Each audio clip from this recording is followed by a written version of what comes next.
In the spring of 2019, I was more than a decade into my teaching career. I loved my school. I loved my colleagues, and I especially loved my students. And yet, every day that year, on my way to school, my heart would start to race. And I would sit in the parking lot in my car, having to talk myself into going inside and starting the day. I remember that I was working with a therapist at the time, and she said to me, "I think you need a job that's not crushing you."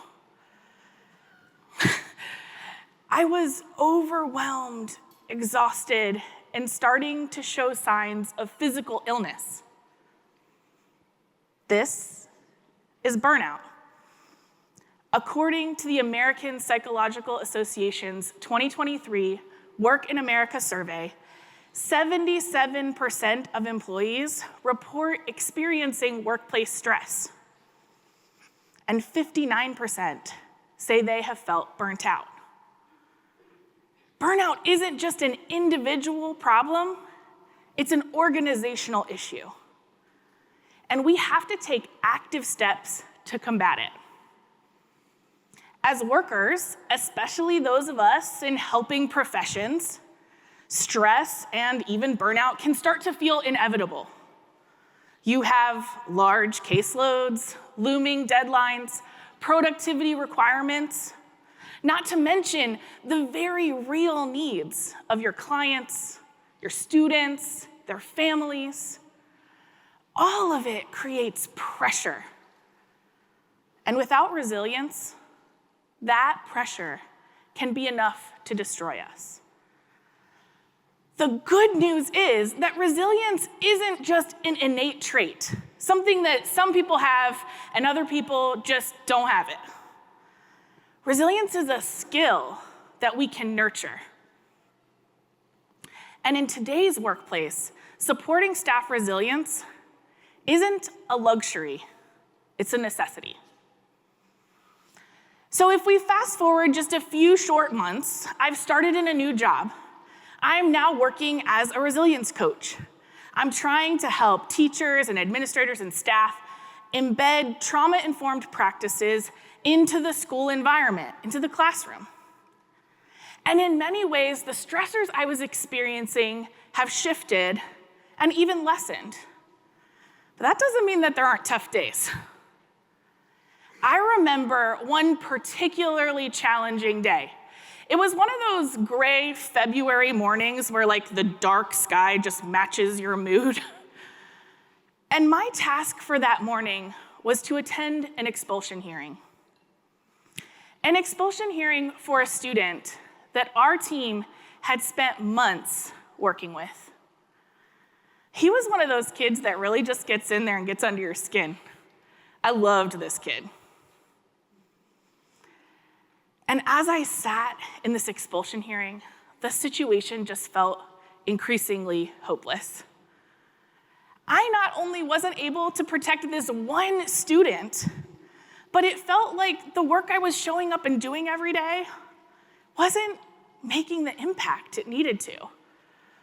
The administrators and teachers were overwhelmed and tired, and as a result, the patterns of exclusionary discipline in that space were continuing to escalate. And our most vulnerable students were bearing the brunt of that failing system. As my teammate and I left the hearing room, he grabbed me by the elbow and walked me down the hall. In this particular building, all of the hallways sort of join up and make a giant loop. And as we walked, each time we made a lap and got back to where we started, I expected that he would peel off and go back to his desk, get on with his day. That's not what happened. He's like, let's take it again. We were on a serious walk and talk, and he was not gonna let me go until I was regulated. And as we walked, he shared about the experience that we just had from his perspective. He had the wisdom of being more experienced, and he helped me understand that we were in the very beginning stages of the work that we were doing. It was our first year with these teachers and administrators. and large-scale systems change takes time. I had also texted my supervisor to let her know that I was having a hard time, and she in turn was quick to offer support.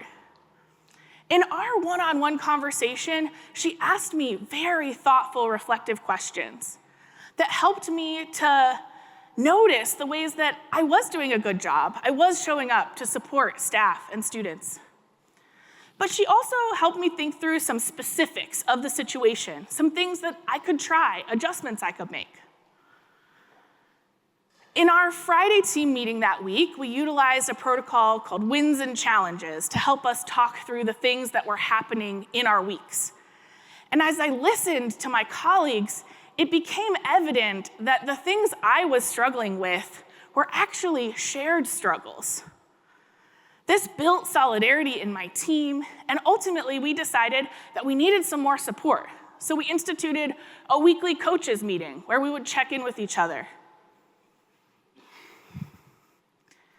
The story that I have just shared is an example of taking the trauma-informed care principles that you are all so good at applying to your clients, to your families, and everybody out there, and turning those things back on ourselves and thinking about how does that apply to our staff.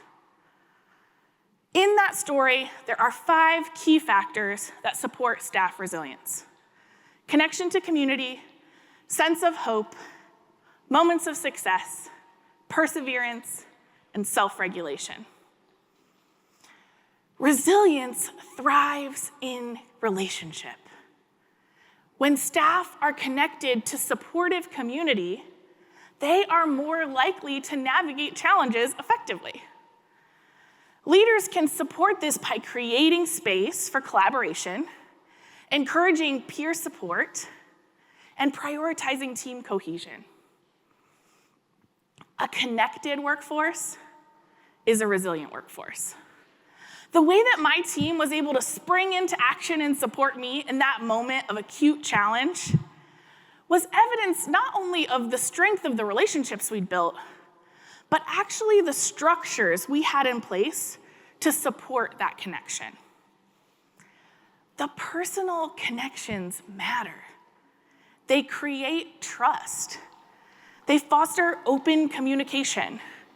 And maybe most importantly, they help staff remember that they are valued as people beyond just their work output. Hope is a powerful motivator. It's what keeps us going even on those really tough days. Organizations can instill hope by communicating a clear vision, acknowledging progress along the way, and appropriately contextualizing challenges as they arise. When leaders instill hope, they help staff see the possibilities beyond just the struggle. In my conversation with my supervisor, she instilled hope in me by utilizing reflective supervision practices. Instead of simply focusing on the tasks I needed to do, my job performance, and all of these objective measures, she centered who I was as an employee and as a person, my needs, my strengths, my goals, my thinking. And this shift in focus allowed me to see my own progress over time, which in turn kept me engaged and hopeful. Resilience is built through experience, specifically the repetitive experiences of overcoming adversity.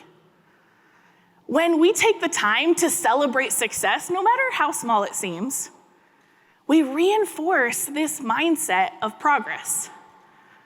By using wins and challenges with our team, I was able to share, even on that super difficult week, something that had gone well. And my whole team had a moment of collective celebration. That protocol also gave me a structured way to talk through my challenges. And it gave me perspective on what was happening with my teammates, kept me more realistic and grounded.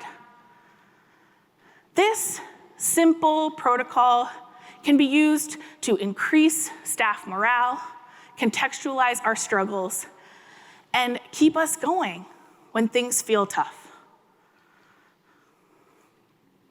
Grit, determination, and the ability to push through adversity are essential for resilience.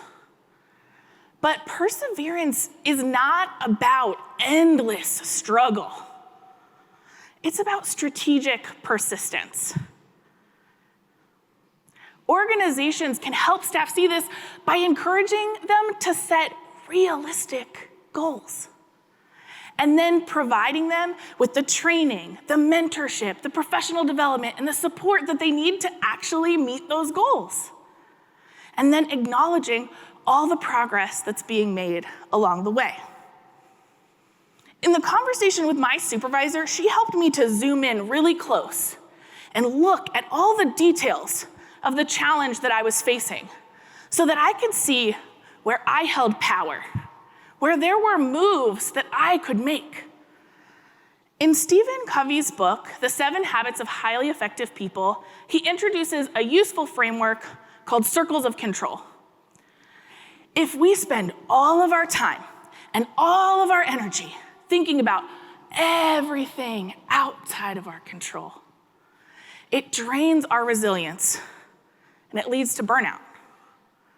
If instead we can zoom in close, what tasks do I have agency over?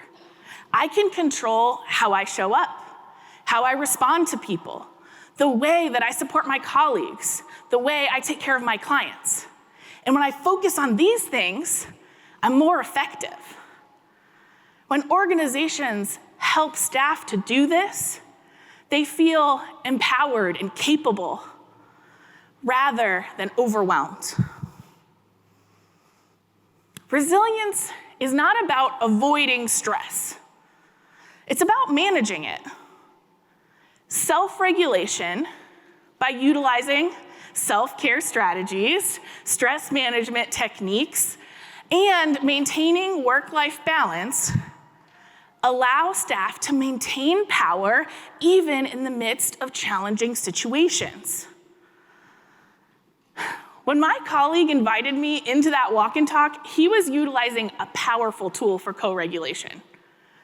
Walking gave my brain and my body the movement and somatosensory input I was craving.